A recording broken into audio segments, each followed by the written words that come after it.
You're gonna run home tonight and be like, I got it. And that's okay. And in fact, like, there's a lot of people that look at that as a bad thing. There's a lot of people that actually look at this type of community and say, well, that's like, what are they doing? They're not doing anything. They're just talking about stuff. They're just listening. There's nothing. I sort of take a lot of offense to that because I look at it as a giant funnel, right? Where you have this like people sort of like circling way up here, and some of them are just waiting. Some of them will never sort of fall through the funnel to make, $1 billion. But every now and then somebody kind of like goes through the funnel. I was up here for a long, long, long time. And so I think it's really disingenuous and sort of, I think, wrong fundamentally to look at this entire group. A lot of people that are like, only look at this group of people who are like doing things. And they're like, they're the ones that matter. And I look at community and say, like, listen, it's like this entire spectrum of people who are on the periphery, who are supporters, who are here, who have ideas, and all of that is really, really good. And recognizing that is really important. But it's only because you sort of like hover up here until the right opportunity comes along and the right, in my opinion, people come along, and you kind of like fall into the funnel. And if you work hard and you surround yourself with amazing people, then you sort of move through it. And that is my philosophy around community.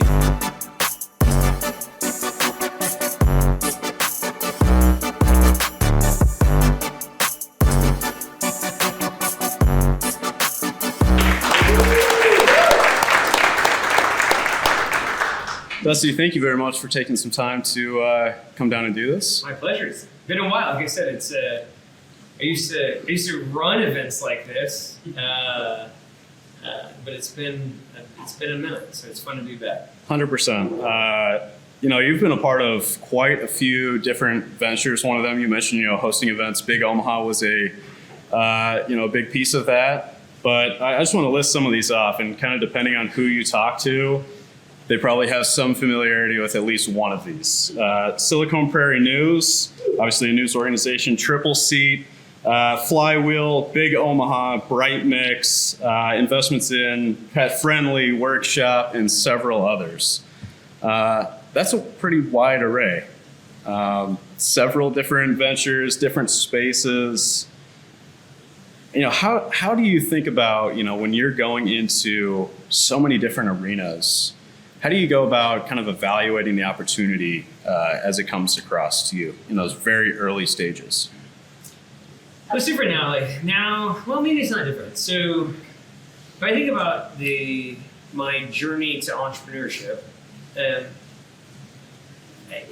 for me it was never like I'm not an idea guy. I'm not probably even good at picking ideas. I'm probably best at identifying sort of potential in people and the idea of kind of building teams and honestly people that I just want to hang out with and people that I believe together we can do really pretty extraordinary things. In fact, that's why I started my first company. I hated my job so much that, and mostly it was like I was surrounded by people that were just kind of like dopey corporate people, and they were lovely. They were super nice, and they, but at 5 o'clock they shut it off, and I couldn't. Like I wasn't in my DNA to shut it off at 5. I'm a software engineer by heart, and I just always wanted to keep pushing, and so. My journey to entrepreneurship started as like honestly just hating that and wanting to surround myself with people that were like me, and ultimately it led to trying to build communities of people, not unlike the people in this room that like are people like us who care about doing innovative things and pushing hard and building interesting and big things. And that's how, honestly, the first company started, and then it sort of cascaded. And then I look at it today, and these days I do mostly just investing, and I think of it much the same. It's like, who are the people that I want to, I can't look at an idea and be like, that's a great idea. Because in most cases I don't know anything about it, but I've got a good read on people, and I try my best to invest in teams and in founders and CEOs who are the people that if I was working and if I was doing something, I would want to be in the foxhole with them. So it's kind of like interesting, that trajectory to where we are today. It kind of gives a little color to where we started versus where I am today. It hasn't really changed that much. For me, it's in a lot of ways all about the people. Sure. So that first venture was, I believe, Bright Mix, right? And you mentioned you were kind of working a corporate job, didn't really like it. What was like the straw that broke the camel's back? What really pushed you into entrepreneurship, taking that leap? Well, it was awful and I hated it, but then like corporate America, and I was trying to my corporate soul sucking job, and then I got married and got health insurance, and it was something like I got married, I went on my honeymoon, and then I never went back. And health insurance, oddly, was this like weird, like barrier to doing something. And for me, as a software engineer, we didn't have to have an idea. You just have to have like a laptop and some connections. And we had already, my partner and I had already been doing some consulting on the side. So it wasn't like we were, I got married and I was like, here, now it's going to zero. We had actually quite a lot had already built up. But the straw that broke the camel's back, honestly, was this psychological barrier of something as stupid as health insurance.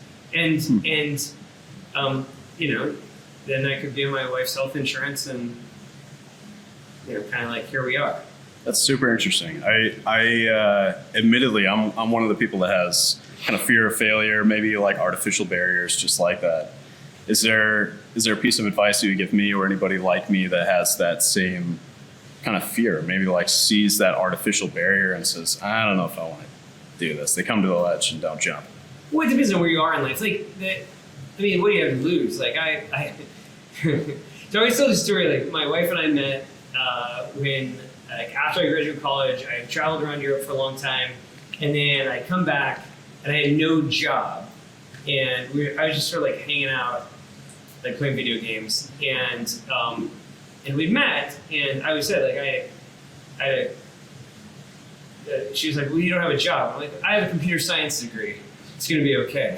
And that's probably pretty true. No, that's true, but it's not. It's a joke. It's a joke and it's flippant, but like, but it's not wrong, right? It's like in a lot of ways, the world wants, like, the world will always have a demand for people who are really great at X, and for me, X was software development. I could always get a job as a software engineer. And so it was that kind of realization, and that was like, I can always get a job. We didn't have any kids, didn't have any money, like didn't have any needs, didn't have anything. And in a lot of ways it was, it would be stupid not to at that point. And there's this classic sort of debate on whether do you go get experience and then come back to it after you have some experience, or do you just sort of like jump into it? And I'm 51% on team jump into it, because especially at that age, because all the things that you think are barriers are not when you're 24, 22, 23, 24, 25 years old. Like, there's literally nothing. Like, health insurance is not you can just go buy it. Like, it's fine. Or you can get married. Or you can get married. Yeah. So this is kind of interesting. So out of Bright Mix came TripleSeat. TripleSeat is, you want to describe a little bit of like what TripleSeat actually is, because it was recently acquired. Yeah, so TripleSeat is a software as a service platform for restaurants and unique venues to manage private events. So if you think about having a birthday party at a restaurant or a corporate event at a restaurant where you're in a private room, you're not sort of amongst the tables. Historically, that process was managed on paper. Like, so you would you call and you say like, hey, I've got a corporate event. I want to do a holiday party for 20 of us at your restaurant, and that whole process would then be managed by paper and all these sorts of things. And so we were so to back up a little bit, BrightMix was a software consulting firm. So people would come to us and they say, hey, will you build X? We'd say yes, and we would sort of trade time for money and do that whole thing.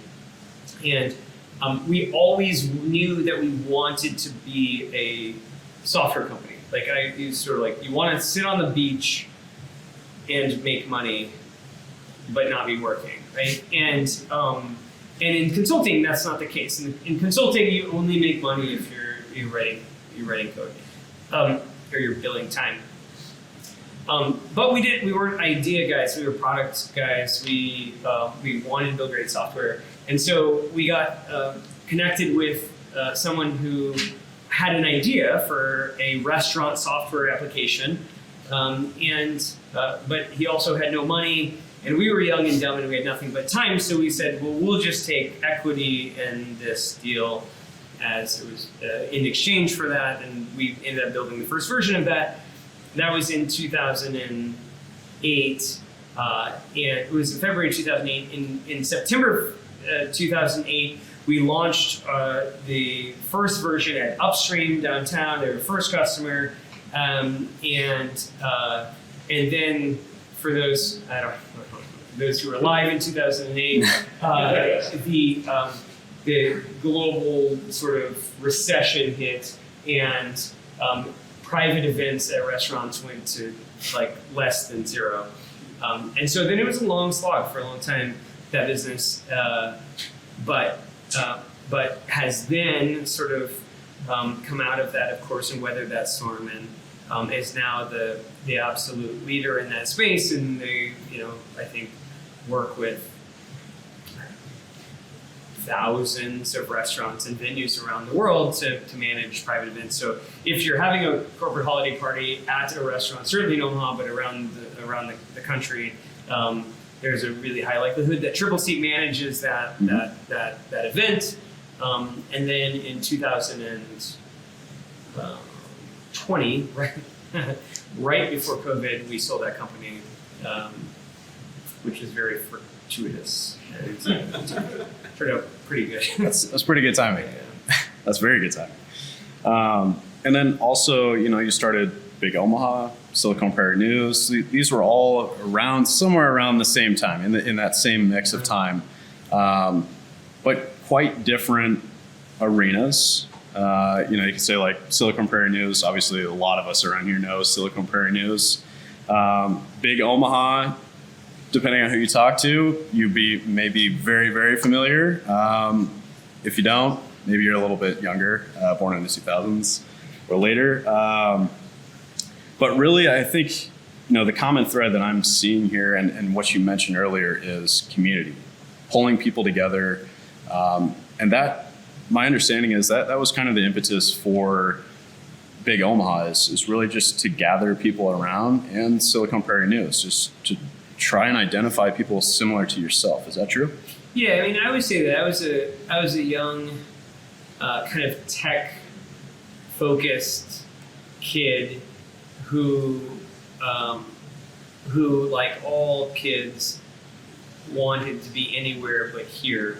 I grew up here. I grew up in Council Bluffs, and like you sort of grow up and you're like, I want to be. This is the absolute last place on the earth that I want to be.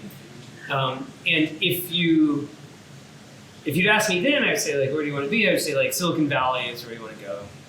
That's where it's cool. that's where cool jobs are. That's where cool stuff is built. And then I would say I met a girl and never left. And so we ended up sort of committing to being here, in part because my wife was in grad school and I had started Brightmix, my first company. And so you're saying like, well, shit, like what are the things about Silicon Valley that we really like, and how can we both build a company that kind of embodies those values, whether it's culturally or from a technology perspective, like using new technologies or whatever it might be. Like for those who are software engineers, we were the first to develop in Ruby on Rails in like, I don't know, 500-mile radius. And then we ended up hiring every Ruby on anybody who cared about that. We hired them. But that was, kind of, these days kind of passé, but like at the time it was really kind of cutting edge, certainly for Omaha. And so anyway, we kind of want to build a company that was like that because we're like, hey, well, we're going to be here. Let's build it here. And then as you started to look around, you're like, oh, wow, like look at all the companies and people like us that, I mean, this same event in 2007, when we started Brightmix, would have had 5 people at it, right?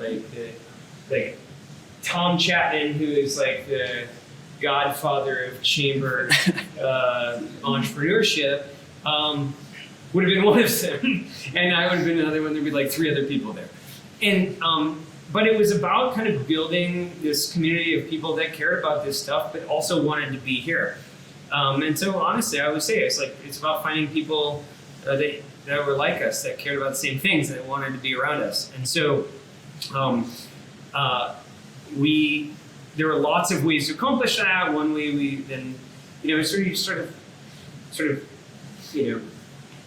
figure out ways to do that. And one way was to build a publication, like a blog called Silicon Prairie News. And that was about creating promotion for people doing interesting things. So Huddle is a company that maybe you've heard of.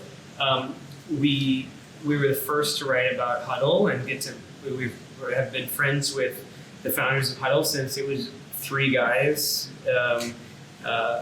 at Huddle, and I think that has been, pretty incredible to watch them go from 3 to, I don't know, wherever they are today, which is very large.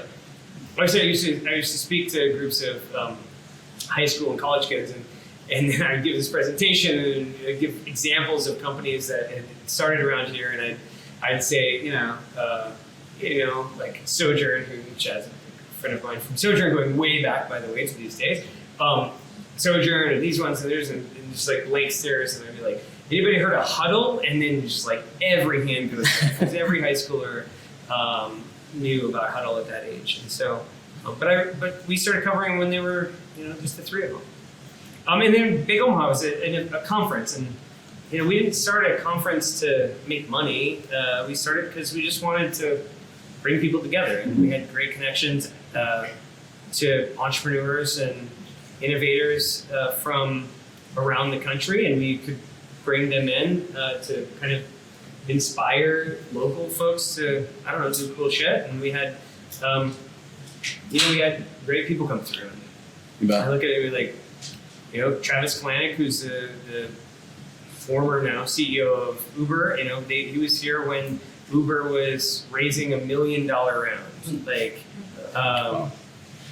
I didn't have any money, but I could have invested. So that was, could have turned out differently. But there's lots of examples like that. Ben Silverman is the founder and CEO of Pinterest. Again, he's from Des Moines. Became good friends. He was raising, a $5 million round. They're now public and worth probably $10 billion. So anyway, we were connected to a lot of these people because of their ties to the Midwest and because they wanted to be here. And to your point, it was largely about community and just bringing people together. Yeah. So I mean, we have all these really interesting technologies coming out now, all based around communities. I mean, blockchain has DAOs, these decentralized organizations, Meta, who knows what that's going to be like. What do you see? I mean, looking out at these new kind of interesting technology stacks that do somewhat play into the communal aspect of a company, what do you see as a cool opportunity out there, or maybe just the future of communities? You think it's all online? Oh, I don't know. So I don't know. I'm like an old guy, which sucks. But here's what I think. I grew up believing that there's value in a local community, right? There's value in personal connection, right? And one of the things that Silicon Prairie News and Big Omaha did, I hope, and that carries forward to today, and why I think there's 50 plus people in this room, is that there's value in people being together in a physical location around a common interest. I hope, and I think that will continue to be the case. I think that new technologies create ways for people to be connected to people with common interests that are not geographically bound. And of course you see that with the internet, at large, but like new technologies kind of enhance that in like really interesting ways. And we saw that growing up through Silicon Prairie News as we were growing. We cared about growing a community here, but we also were connected to people who cared about building communities in Portland, or people who cared about building communities in Memphis, or people who cared about New Orleans after Katrina. Like it's I think these new types of constructs, I think enhance, in my opinion, physical, like geographic, closeness, but also create connectivity more broadly, which just, I think, strengthens it. Like I think the entrepreneurship community of the Silicon Prairie, if you will, is stronger today than it was in 2010 because you have connectivity to other communities that are doing similar things. And I think that new technologies, and I'll be honest, I don't know how they work. Like, I always say, like, I was a software engineer, but I stopped at I don't know what React is. I don't know what that is. I'm not that smart. I'm just caveman. So but my hope would be that they continue to enhance that, and they don't take away from that fully, because I think there is a natural value in, honestly, in this. I would agree. Yeah, I think we just started hosting Web3 meetups. Just had a lot of curiosity from the community. And the first event, we had 5-6 people show up that had just been on Discord. Everybody was around here. Everybody was in Lincoln or Omaha, somewhere around here, had been on Discord for over a year, and all met each other for the first time in person at this event. They're like, this is crazy to see that these online communities are happening, all over the place, and sometimes they never even meet. I think that is, you can literally pick any topic, and that is exactly the thing. Yeah. And I think it actually enables, the example that I always give is that, I grew up in Council Bluffs, and, I hated playing basketball, but I played basketball because, that's what you did. You played basketball with 15 guys that lived within a half a mile of you, and that's what you did. And I think these days, if you're a kid, you can actually have diverse interests, and you can be connected to 500 people around the globe that share your unique interests. and that's pretty powerful. Like, and I think, and maybe somebody will meet them, somebody won't. I hope it doesn't detract from the fact that, like, I don't know, meeting people in real life is valuable. But those events have grown pretty substantially. Maybe I'm just the old guy who thinks that, like, meeting people in real life is valuable. Yeah, you're not. Maybe you are. So as you do think about kind of growing the communities around here, and encouraging and building out the future of communities around Nebraska, specifically around the Midwest. How do you go about creating a community? I mean, that's kind of it's an open-ended question, I know, but how do you think about it?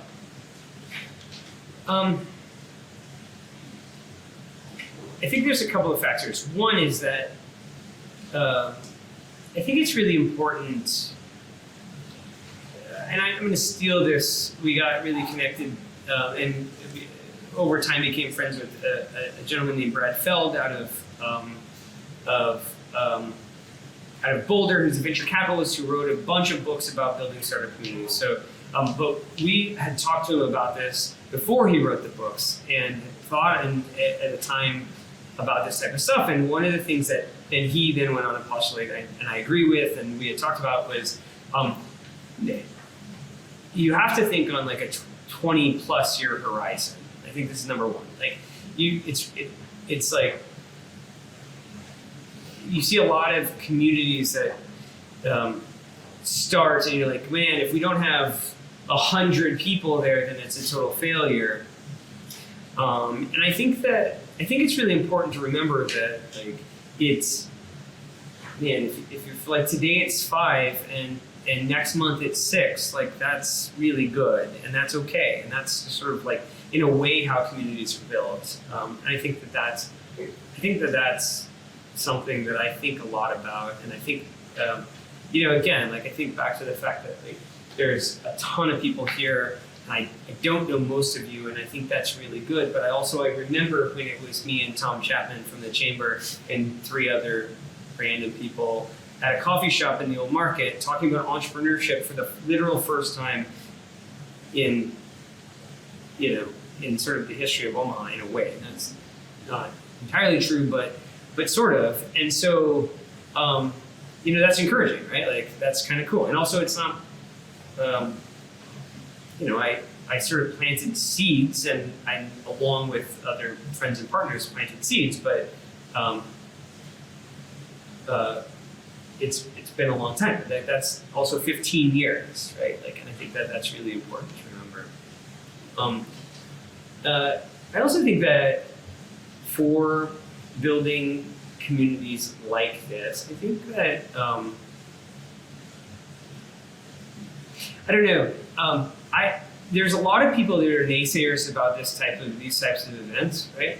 That there's a lot of people in this room that will never start a company. I'm sorry to tell you that, but like, or that aren't going to, like, immediately, right? You're gonna run home tonight and be like, I've got it. And that's okay. And in fact, like, there's a lot of people that look at that as a bad thing. There's a lot of people that actually look at this type of community and say, well, that's, like, what are they doing? They're not doing anything. They're just talking about stuff. They're just listening. There's nothing. And I sort of take a lot of offense to that, because I look at it as a giant funnel, right, where you have this like people sort of like circling way up here, and some of them are just waiting. Some of them will never sort of fall through the funnel to make, $1 billion. But like, but every now and then somebody kind of like goes through the funnel, and like sometimes people come in from the outside. There's like somebody moves to town, or somebody just like finds a community and they're just like ready to start. They didn't need to be inspired. They didn't, like, whatever. And that's the philosophy that I subscribe to around community, specifically around building startup ecosystems and companies and these sorts of things. And like, I was up here for a long, long, long time.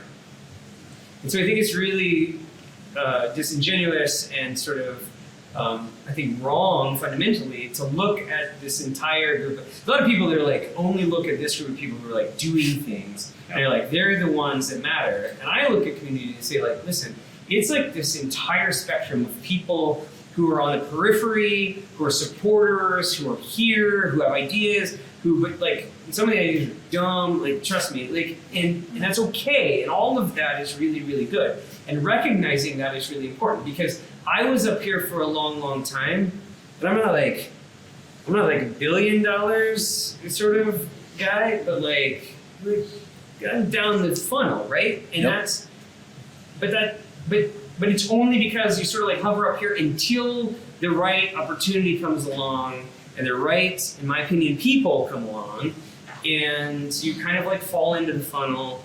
And if you work hard and you surround yourself with amazing people, then you sort of move through it.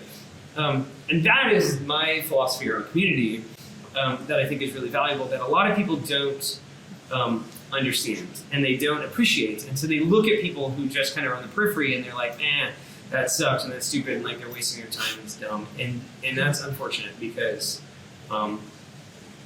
while not everyone will be a founder, not everyone will make it down the funnel, that doesn't mean that it's not about that's not the definition of community that matters.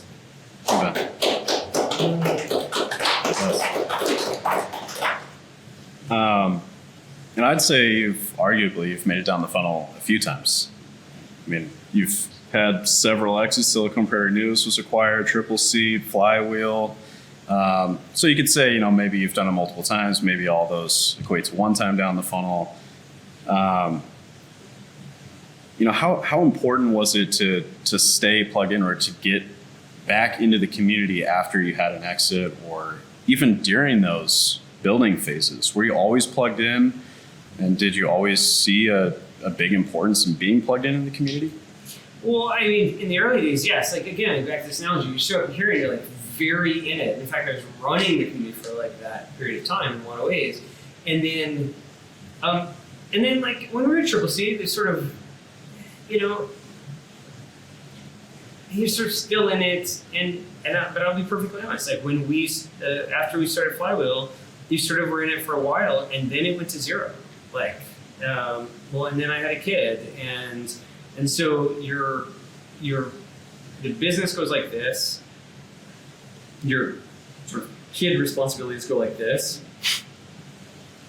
And the way I look at it, in a lot of ways, is that I had spent time and I created value in the community, and that maybe my biggest contribution. Well, first of all, I couldn't spend the time, period. The way I justified it, of course, was maybe the biggest contribution I could make to the community, right? Like the Silicon Prairie or the Nebraska startup community, was to actually just like build a really big company. And so we did that. And I think that in doing so, of course, you create wealth for lots of people who then go on to do stuff and invest and start new companies and do stuff. So that's one offshoot of that that's really powerful. The other is, I hope that, of course, it showcases to people that it's possible. And I always say this, like I'm not that smart, and like I'm a mediocre software engineer, and I don't know anything about business, and we did okay. And so, like, if on some level, it's flippant in a way, but like if we did it, like maybe it's possible for other people, and I hope that proves that in a way. And so I fell out of it. I know, like my partner Rick, who has spoken to this event, I know also was more involved and fell out of it. And it's kind of because you're just building a business, and doing that is important. And but now we're on the other side of it, and it's fun to be. And COVID just fucks everything up, of course. But like it's fun to be on the other side of that, and it's in a way it's good to be back. It's first, like I said, my first startup event in a long time. Thank you. It's fun to be back. So today, what are you doing today? What's keeping you busy? Super busy. I worked really hard for a long time. I thought that what I wanted was to start something new and get back into the grind of it. So I helped get Workshop off the ground with Rick and some other former flywheelers. So we got that kind of off the ground. We raised a bunch of money for that, and I kind of realized that I was tired, and I'd forgot my daughter's name, and so you sacrifice a lot when you build something often, and so I took a step back and said, like, listen, what I really actually enjoy doing is strategy work, and it was a large part of my job at Flywheel at the end, because we built Flywheel. When we sold it, it was 250 people, and my day was mostly just strategy, right? Like just kind of like drawn on whiteboards and then walking out of the room. And so I realized that actually that's what I enjoy. And so now I sit on a handful of boards. We've invested in a bunch of stuff, and I get to take my daughter to school and pick her up every day, and that's it. That's fantastic. But and I don't have the anxiety of running a big company, which for those in the room who have been a part of big companies are like high anxiety situations. But I do, investing is weird. It's sometimes you invest and then you hope it goes somewhere. And then a better situation for me is that I can invest more meaningful dollars and be more involved in the business. And Pet Friendly is like this. Workshop is like this. I'm involved in a company called Vitadix, so I can be more helpful strategically, which is what I'm probably good at these days. But then also. So I want to bring it all the way back to the beginning. So the thing that you look for the most is just surround yourself with people that you just want to be around every single day. I imagine that plays a really big role in the investments that you make as well. How do you determine that? Is it a gut thing? Is it just through experience? Well, I've always had sort of a gut around recruiting. So at Flywheel, I interviewed everyone. I was for many years, who was very intricately a part of the interview process, and all the way up to the end was the last interview. And so, and I took that very seriously, and in part because I was very good at it, in part because it's very important, and I like to think I'm a pretty good judge of potential in people and character and whether somebody's impressive or not, these sorts of things. And so honestly, investing for me is kind of a recruiting, I don't know, is this somebody I would work for? Awesome. Is this somebody I would want to, if not somebody I would work for, because I'm pretty unemployable, is this somebody I would want and be proud to work for me? And so, yeah, that's the, and is this somebody who I would want other people to want to work for? Right? Like, Sure. Is this somebody who can recruit other people? Like, it's kind of like, if you think about the world through people and team colored glasses, then, I don't care as much about the idea often as I do about, can this founder or CEO recruit great people? Because if they can't, then they're fucked. Sorry. And so yeah, of course it colors the way I think about investing these days. And then it's kind of like, how much to invest is a function of how much do I personally want to be involved. Sure. And because if I have more invested, then I want to make more meaningful impact on the business, and I've got only so much time to do that. So you pick the ones that you want to be, the people you want to be in the Fox School with. And that's no different than hiring executives at Flywheel. That makes sense. Well, I want to open it up. I'm sure there are at least a few questions in the audience. Please ask away. Jesse.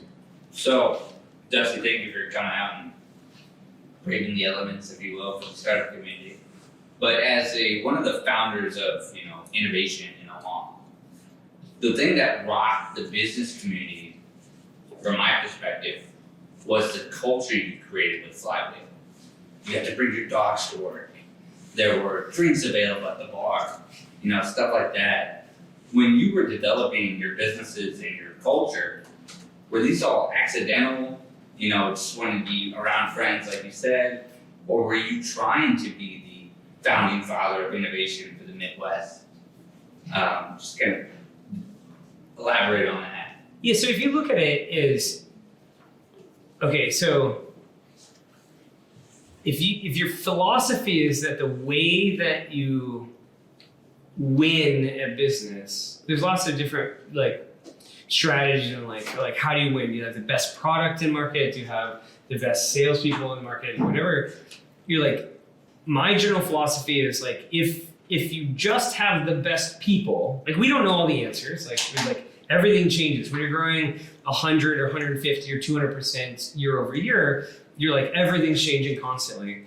And so if your philosophy is, which it was mine, that if you sort of just surround yourself with the best people, then and then get out of their way, then everything sort of figures itself out. So that's first principles. And then you sort of say wait a minute, what do great people want? And it starts with great people want to work with other great people. And so if you have a kernel of great people, then you sort of bring in, and you should you make sure that people know that, and you make sure that they're happy. And they're well, what do other people want? They want, it's not about perks, right? It's not about it's not about free lunch. We had free lunch, and we were one of the first in Omaha to do that, of course. But free lunch I would say free lunch was about bringing people together. We wouldn't let people take lunch from the cafeteria to their desks. And they'd be well, why not? I'm because if I'm paying for it, you're going to sit together, and you're going to, God damn it, you're going to enjoy the person next to you. But that's not wrong, because the software engineer sitting next to the salesperson eating lunch over a shared meal is not only do great ideas and innovation come out of that, those people have empathy for each other in a way that they don't in lots and lots of companies. And so anyway, it sort of starts with first principles of well, wait a minute, we just want the best people. And if you want the best people, how do you get the best people? And some people look at it as perks, but it's not perks. It's at a root level, what do people want? And they want to be around other really extraordinary people. So it creates this flywheel of talent. And then when you're on top, which I believe we were, and Michael, who ran recruiting for me, would agree,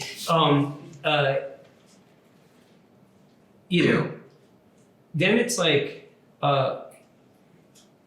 it's an interesting position, because it's actually in Omaha, to your point, we were the first to do a lot of those sorts of things, the first to sort of stand out culture in that way at scale. It's easy at 15 people. Lots of 15-person companies have amazing cultures. But at 200 or 300, it's really hard. But we were committed to it in a way because I believe that that's what created value for the organization. Okay, I wasn't a CEO that said that sales was what creates value for the organization. I was in a I love product. I come from a product background, but I didn't believe that the product alone created value for the organization. I believe that people did that, and that the way to solve for that problem is with extraordinary culture broadly. Thank you. Capital C culture. Levi? How are you thinking about the next 15 years of your life? Ooh, it's 15 years. I don't know. It's a good question.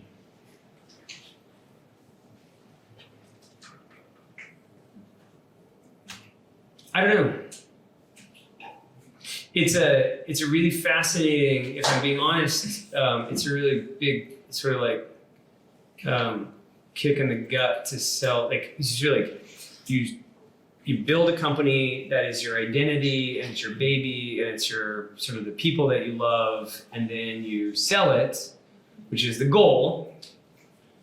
Make a bunch of money, which like is awesome, but it sucks in lots of ways, right? This is you're like, well, wait a minute, that's that's who I was, like that's what I did, and so I don't know the answer to the question. I think a lot of the next, my immediate reaction was to jump back into it, and I was wrong, and I didn't like that, and I was overwhelmed by that, and I didn't, and I don't need money, so it's actually like recalibrate. So a lot of time for a lot of people like it's sort of, you ask questions like, well, why do you work? Like, why do you build things? Like whatever. If you don't need money, I don't mean to be flippant about that. I hope that's clear. But so what is the next 15 years? I don't know. I'm figuring it out because you sort of get dumped off. I know the next 15 years isn't working for WP Engine, who was the company that bought my company. And I think I mentioned that I'm unemployable. And that was painfully clear to them. And so then you're like, I don't know, man. Like it's, I don't know, it's not sit on a beach, but it's not work 1,000 hours a week. And it's not, but it is being surrounded by people that are intellectually stimulating, but it also is spending time with my kid, and it's, I neglected my health for a long time, so it's like also like, I don't know, working out, like I don't know, I'm in this phase of kind of coming off of that now 3 years from when we sold the company, still figuring it out, but it's a super good question. Cool. Joey? I've been in and out of the startup ecosystem in Omaha for several years. And from my perspective, what I see is Omaha built something cool, it's getting traction, and then it kind of disappears. And I see this pattern kind of over and over. I don't know if you have the same perspective, but my question is, how do we fix that so that Omaha has sustainable, stable startup infrastructure like other cities have? Yeah, I think I agree with that. Like, and having seen it over I've watched it also. I remember the ebb and flow of the competition between Lincoln and Omaha. This is really interesting, right? Like you're like Omaha was like this, and it kind of like exciting, and then like Lincoln like had like all these cool companies, and the Haymarket's super awesome, of course, and like it's the density, and you're like, so this is a natural ebb and flow. My answer to that was that maybe there's not enough density to cover that, at least in the near term, and so we approach that from the perspective of if there was a broader brand that united people together, then you kind of like cover those peaks and valleys, because it's not Lincoln versus Omaha. It's like together we're both the Silicon Prairie, and the Silicon Prairie, if you're not just looking at Omaha, is actually like net ahead. But that is hard because people have identities within their own community, and it's actually hard for a lot. We actually tried to do that in Omaha, Des Moines, and Kansas City together, because I think that's about the mass that is probably required, in my opinion, to and the capital deployment and all the things to like actually do that. But the problem is that like, you know, getting people in Des Moines to care about Omaha is like really hard, and vice versa. To be honest with you. But yeah, I agree with this. Like it's fascinating watching the ebb and flow of it. So Rick told me to ask this question. Oh no. He said, how do you feel that this event was less attended than his? Which is because he's not here, but that was the question he wanted me to ask. But I have a real question. Savage. That's savage. Savage. Also not Savage that you would ask it. like come here and prove it. That's just He has Rick at work tomorrow, how he feels about the opposite. Yeah. You know, it's going to be in corner number one. So my real question is, and I love that you brought up Brad Feld, Eden Hathaway, Startup Community Way, as leaders, speakers, and instigators, and I subscribe to that instigators aspect because at this point in time, I don't see myself in the near future being a founder, but I love the startup community. I love working for a startup, and I think that's great, and it has its place in the funnel, like you talked about. So, from your perspective of being in at like one of the hot spots of Omaha's startup community, to be frank, with like Big Omaha, all those exciting things happening. From your perspective, is there anything that is lacking currently that was like happening at that point that isn't happening anymore? Is there anything that we're missing on that end? And I know a lot has changed, obviously, since then, but I think that the best, I don't know if it happened then because there weren't that many. It's kind of interesting to the point about like the cyclical nature of it. Like you have companies like, so in Nebraska you have, I'm gonna miss them, so it's like, but it's, you have the big companies, Flywheel, Builder Trend, Spreetail, Huddle. I'm sure I'm missing others. At some point, they were all like. I remember when Huddle would send 30 people to Big Omaha, and they would sponsor Big Omaha.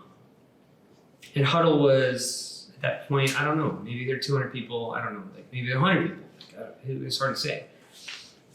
And so, but there were no like 3,000 person Huddle didn't exist, right? And so you kind of had like this bigger center of mass because the companies were kind of like closer together.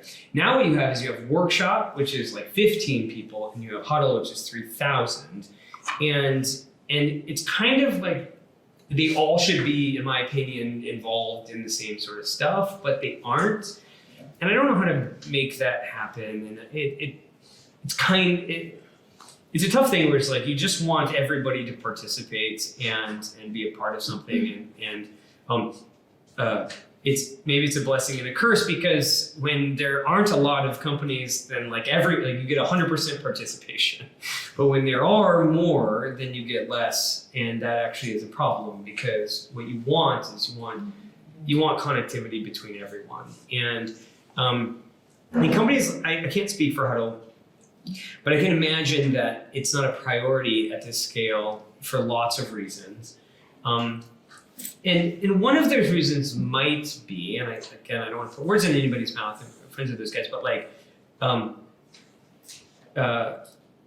well, it doesn't matter. It's not a priority you're 100, whatever. It's a big company. It's just not a priority.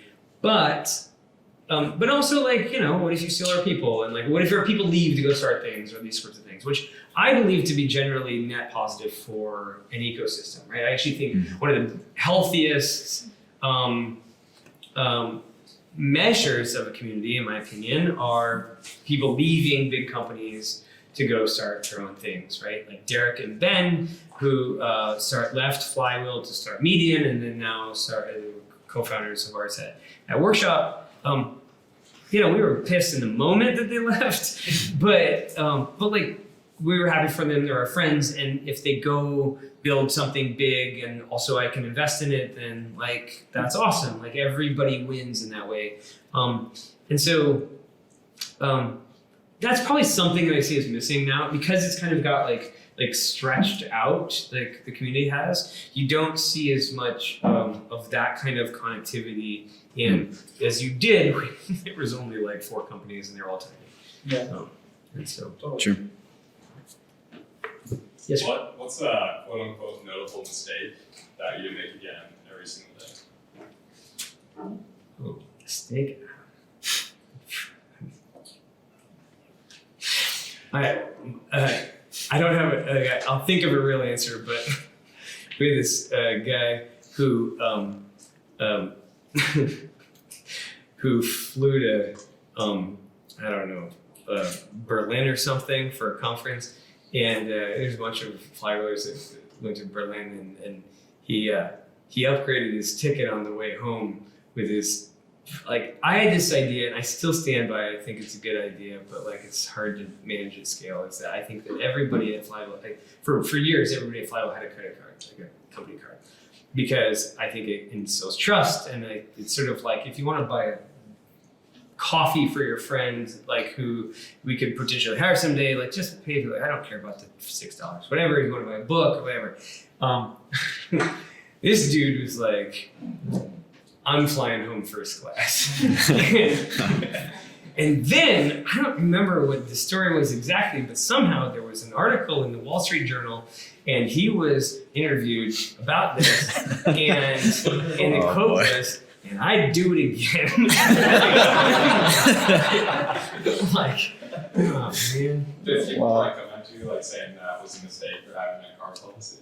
Oh yeah, especially the finance people. They hate finance people. And they always hated that one. I believe it. I think it's hard to manage at scale, but and maybe that's an answer to the question. Like I would do that again, of course. There's lots of stuff that I would do again at the early stage that we did. One example that I think is tangible that we actually carried through till the end, which was that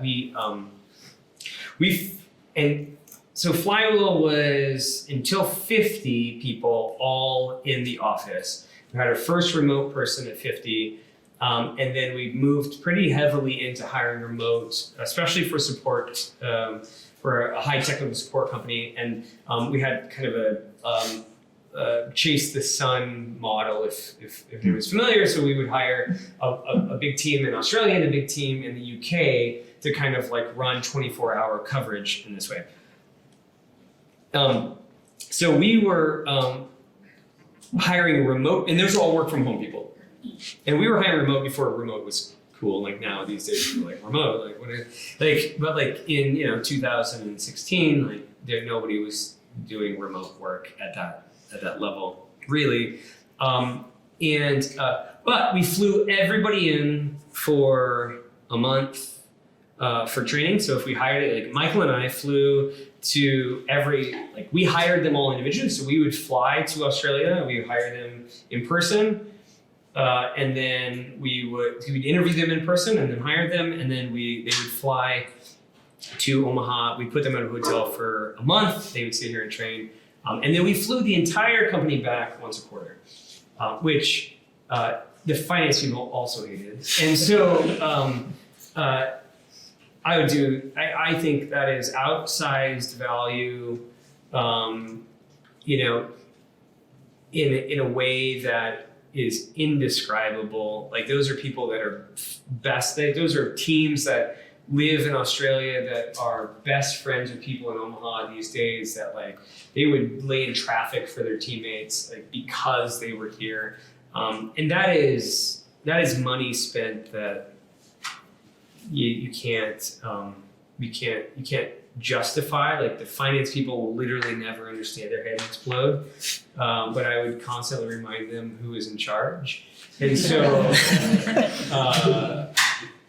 and I stand by that as probably one of the best investments we ever made, and I would do it again. That's great. Maybe one more. Super good question. Ooh, okay. I have a not real question. question at the end, but you got my memory jog. Do you remember your company and my old company both won Best of Omaha or something like that like a couple years ago? I reached out to you via cold email. I probably didn't respond, did I? Damn You it. did. Okay. So when you were talking about remote work, I just wanted to thank you. So I took my old company. Oh yeah, what's your company? Yeah. The old company was Verdant. Oh yeah. Yeah, so Okay, those yeah. old boomers I brought in to try to convince them of remote work. You guys came in and like did like a thing at our When office. you gave us a tour, so anyone like how cool Dusty's being right here, that's how he is like for real, man. Cold email, he took time out of his day to give me and people at my old company a tour for probably 2 hours. Anyways, I want to thank you. You got me a full expenses paid trip to the Philippines for 10 days after that because we did hire outside and it was dope as hell. So my real question for you that no one else cares about, you're kind of semi-retired, sounds like you're a nerd and a gamer, I want to know what you're playing. When I'm playing? Yeah, playing video games. Oh man. So I was probably with video games where I was like, I've been out of it for a while because like I've got an addictive personality, and so I feel that. I don't start. So I don't play games anymore. What about your arcade machine I just heard about? I did build an arcade machine years You ago. don't play that? You don't play that? No. Man, I wish I did. I wish I had a good answer to this, but like I literally stopped. Actually, I probably stopped playing video games. I stopped playing video games at the same time I started Flywheel. It was sort of like just sort of like got out of it. Now Rick, my partner, like he went all in. Like yeah, but it's a good question, but I don't have an answer. That's your 15-year plan, I think. Just one. Dive into video games. Esports, like There you go. deep into esports. Yeah, that's. Yep. I love it. Can we get a round of applause?